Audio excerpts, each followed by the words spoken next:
To Austin, Texas. Yes. Hell yeah. Oh, hell no. Bad story. Ex-APD officer acquitted in fatal shooting. District attorney plans to appeal. Reading here from CBS Austin. An appeals court has overturned the conviction of former Austin police officer Christopher Tyler in a deadly shooting, and in a rare move, acquitted him. Taylor was convicted of a deadly conduct in the 2019 shooting death of Mauris DeSilva at a downtown Austin condominium. The Seventh Court of Appeals determined that evidence justifies the shooting. Not only did they reverse the conviction, but they rendered judgment declaring that Chris Taylor was innocent. They acquitted him of the charge of deadly conduct. It is very rare for an appeals court to overturn a criminal conviction. It is incredibly rare for an appeals court to render a defendant innocent, said Doug O'Connell, attorney for Christopher Taylor. I couldn't. I was looking for the body cam footage. I mean, I know it wasn't showing me on the link, so I was like looking for the body cam footage. I didn't get this. All I saw was like the guy. I could explain it real quickly. So they were called in, as it said. There was a man at these apartments who was going down the hallways with a knife to his own throat. I saw that. Right? I saw that. So cops were called, and then the cops were like looking. It seemed like they were looking at the security footage, like live feed. Mm-hmm. They saw what floor he was on.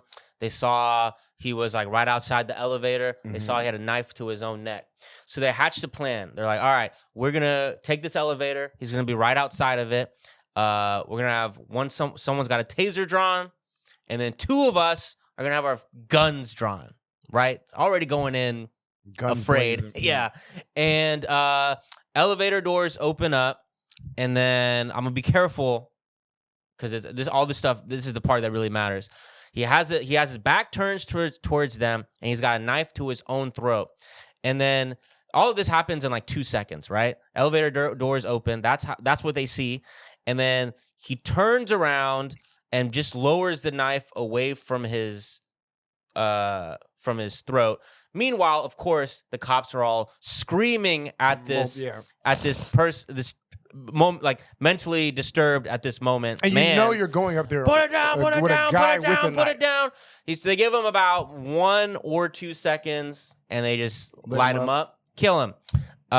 So what seems crazy here is that a jury convicted this guy of wrongdoing. Mm-hmm. An actual jury of his peers, like the Constitution. Mm. And now this appeals court of just judges, not a jury, have come in, overturned the conviction, and gone further and acquitted him of this thing where we have seen the body cam footage, and it is not one of those one of those things where the jury was like, oh, I could see why the cop would have. Mm-hmm. They were like, no, he just lit him up immediately, and knowing he was just going to be on the other side of the elevator. You knew you were going up. You took an elevator to go see the guy with the knife. Yeah, and then you go, what the fuck, a guy with a knife? Yeah, and then you shoot.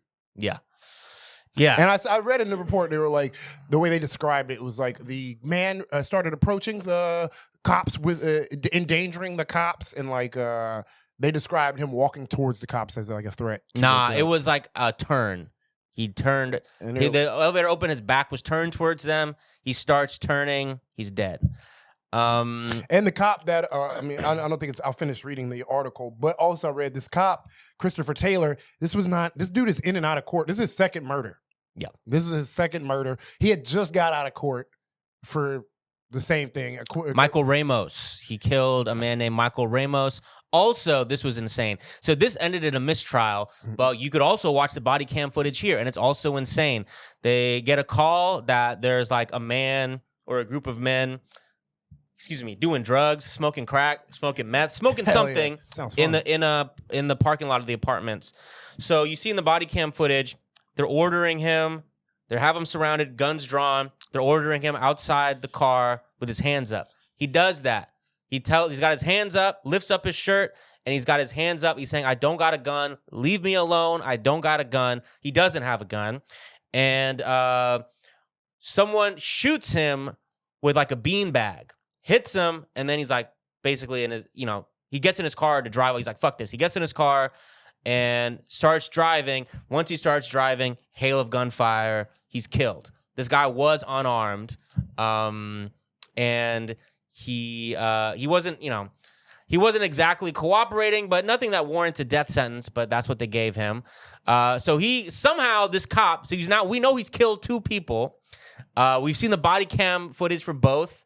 Both is like, at best, extremely questionable whether or not the cop was in any sort of life or death danger that warranted to kill this person immediately.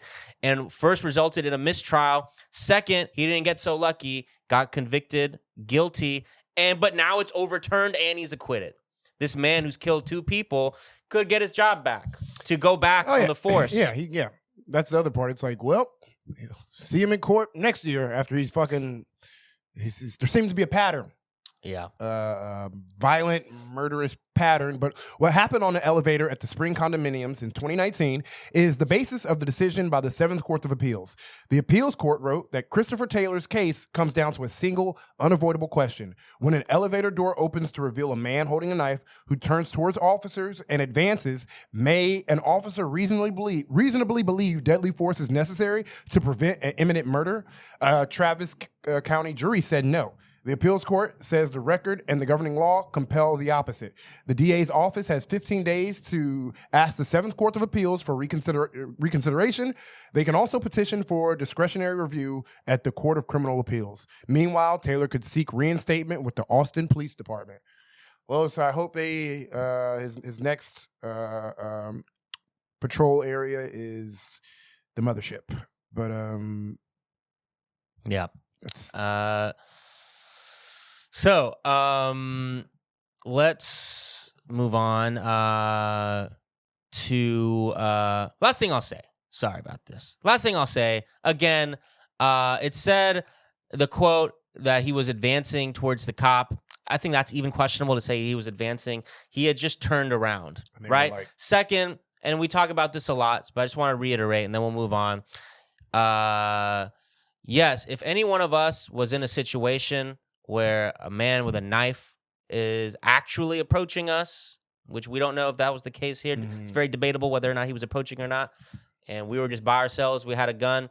That's a little different, right? Versus 3 cops, 3 knowingly going in a situation after signing up for a job where they deal with this, where they're supposed to protect the public, that they are so afraid of a single person with a knife that they have to immediately kill them when he looks at them. Yeah, well, I read, actually, I think I was watching a news story about this, and they were talking about like how they were preparing to go upstairs, and how it was like, okay, we'll have 2 officers with guns, we'll have 1 with a taser, and 1 unarmed officer to take them physically, and they just get up there.